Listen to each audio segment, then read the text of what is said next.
मेरा नाम रॉय है और मेरी उम्र 25 साल है।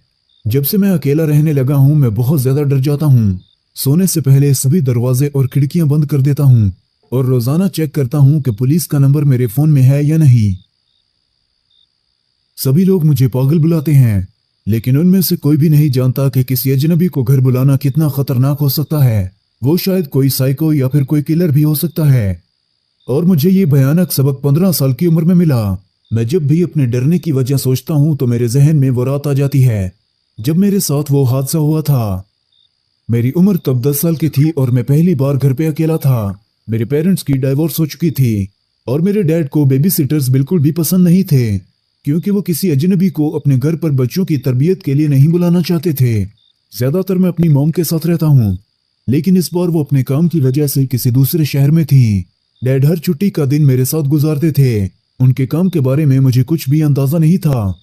मेरी मॉम ने डैड को फोर्स किया कि वो एक हफ्ते तक मेरी देखभाल करें, और तब डैड ने मुझे बाहर घुमाने का वादा किया। लेकिन वो सब झूठ था, क्योंकि उन्होंने एक महीना पहले ही अपनी गर्लफ्रेंड के साथ जाने का प्लान बनाया था। मैंने डैड के फोन में बहुत सारे मैसेजेस देखे थे। मॉम के जाने के बाद डैड मेरे पास आए और मुझे कहने लगे कि उन्हें काम के सिलसिले में कहीं बाहर जाना है और मुझे अपना ख्याल खुद रखना होगा।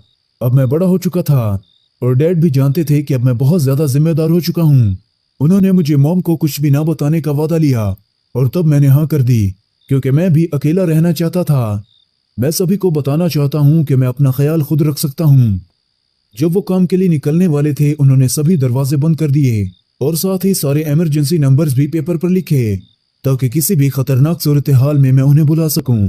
मेरे लिए बहुत सारा खाना टेबल पर पड़ा था, जिसे मैं जब चाहे मर्जी गर्म करके खा सकता था। डैड ने मुझे ज्यादा शरारत ना करने का कहा, क्योंकि पूरे घर में हर जगह कैमरास लगे हुए थे और वो मुझे वहां से हर वक्त देख रहे होंगे। लेकिन मैं जानता था कि वो सब झूठ है, क्योंकि ना ही डैड ने मुझे इनके बारे में कभी बताया है और ना ही मैंने पहले कभी उन्हें घर में देखा था। उसके बाद डैड ने सारा सामान उठाया और अपने सफर पर निकल पड़े और अब मैं घर में बिल्कुल अकेला था। खाना खाने के बाद मैंने बहुत सारी कैंडीज जमा की और टीवी देखने चला गया।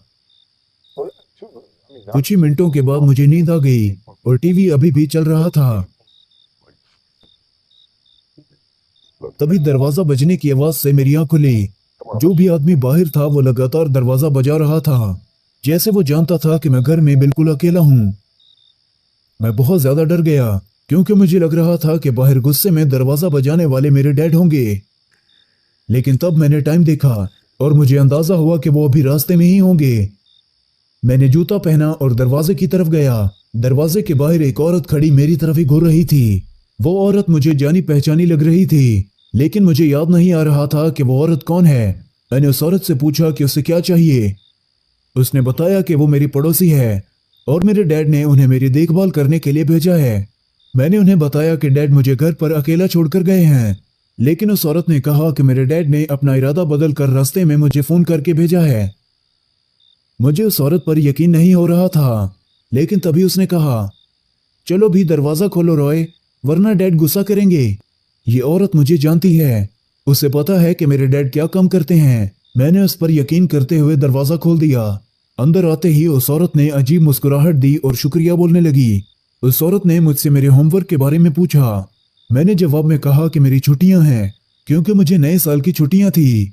मुझे इग्नोर करते हुए वो हंसने लगी और टीवी देखने का बोलकर मेरे डैड के कमरे की तरफ चली गई। मैं उसके पीछे गया ये देखने के लिए कि वो क्या कर रही है। वो डैड की सारी चीजें टटोल रही थी। मैंने उससे पूछा कि वो क्या कर रही है। तब उसने कहा कि मेरे डैड मेरे लिए तोहफा लेना चाहते हैं, इस वजह से वो उनके पैसे ढूंढ रही थी। और तब मुझे उस पर शक हुआ, लेकिन मैं उस तोहफे के लिए बहुत ज्यादा एक्साइटेड था। कुछ मिनटों के बाद उस औरत ने बेड का दरार जोर से नीचे फेंका और बहुत सारे पैसे निकालने के बाद वो पागलों की तरह हंसने लगी। सारा सामान अपने बैग में डालने के बाद वो वहां से जाने लगी, लेकिन मैंने उसे रोका और मेरा खाना गर्म करने का कहा। पहले उस औरत ने मेरी तरफ गुस्से में देखा, उसके बाद शैतानी मुस्कुराहट देने लगी। वो मेरी तरफ बढ़ी और मुझे जोर से गले लगाकर दबाने लगी।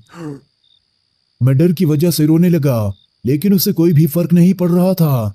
उसने मुझे किचन की कुर्सी पर बिठाया और धमकाने लगी कि अगर मैं वहां से हिला तो वो मुझे नुकसान भी पहुंचा सकती है। डरते हुए मैंने हाँ में जवाब दिया।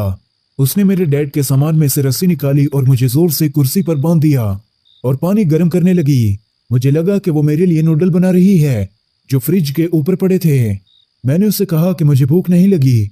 कुछ देर के बाद उस औरत ने मुझसे पूछा कि अगर मैं प्यासा हूं तो वो मुझे पानी पिला सकती है।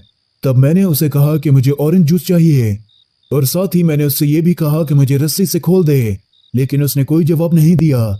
मैं उसे फिर से कहने लगा कि मुझे जूस चाहिए, लेकिन तब उसने मेरे सर पर वो गर्म पानी डालना शुरू कर दिया। वो औरत सारा उबला हुआ पानी मेरे सर पर गिरा रही थी। वो उबला हुआ पानी मेरे सारे जिस्म पर और चेहरे पर गिर रहा था। मैं दर्द में चिल्लाया और खुद को छुड़ाने की कोशिश करने लगा, लेकिन तब कोई भी रास्ता नहीं था। मेरा चेहरा पिघलना शुरू हो रहा था और मेरी आंखें बस बंद हो रही थी। उस लड़की ने वो सारा पानी मेरे जिस्म पर डालना शुरू कर दिया। अब मेरे जिस्म का कोई भी हिस्सा सूखा नहीं था। वो लगातार हंस रही थी।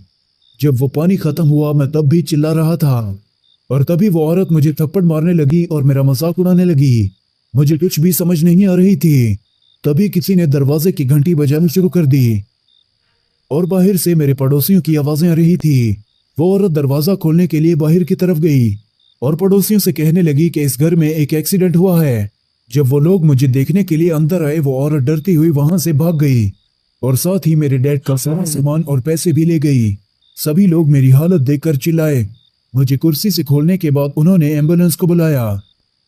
मैं उस हादसे की वजह से कभी भी रिकवर नहीं हो सका। गर्म पानी के जख्म मेरे पूरे जिस्म और चेहरे पर थे। मैं बहुत ज्यादा लंबे अरसे तक हॉस्पिटल में रहा। ये सब होने के बाद मुझे पता चला कि वो मेरे डैड की पुरानी गर्लफ्रेंड थी, जिसके साथ डैड छुट्टियां गुजारने वाले थे, लेकिन झगड़े की वजह से वो अलहदा हो गए। वो लड़की जानी पहचानी इस वजह से थी क्योंकि मैंने उसकी फोटो डैड के फोन में देखी थी। तब मैं उनके मैसेजेस देख रहा था और उन मैसेजेस में वो डैड के साथ पागलों की तरह लड़ाई कर रही थी, लेकिन डैड ने उसे कभी भी सीरियस नहीं लिया। इस हादसे के बाद मैंने कई सालों तक अपने डैड को नहीं देखा। इस वजह से नहीं कि वो मुझे देखना नहीं चाहते थे, बल्कि मेरी मॉम ने उन्हें मेरे करीब आने से मना किया था। डैड ने उस औरत के खिलाफ कोई भी एक्शन नहीं लिया क्योंकि वो बहुत ज्यादा शर्मिंदा थे। उन्हें लगा कि वो इसी काबिल हैं और अब उनके साथ मेरा रिश्ता थोड़ा बेहतर होने लगा है। लेकिन मैं कभी भी उनके अपार्टमेंट में नहीं जाना चाहता क्योंकि जब भी मैं उस घर को दोबारा देखता हूँ वो सभी जख्म जो मेरे चेहरे पर हैं दोबारा जलने लगते हैं।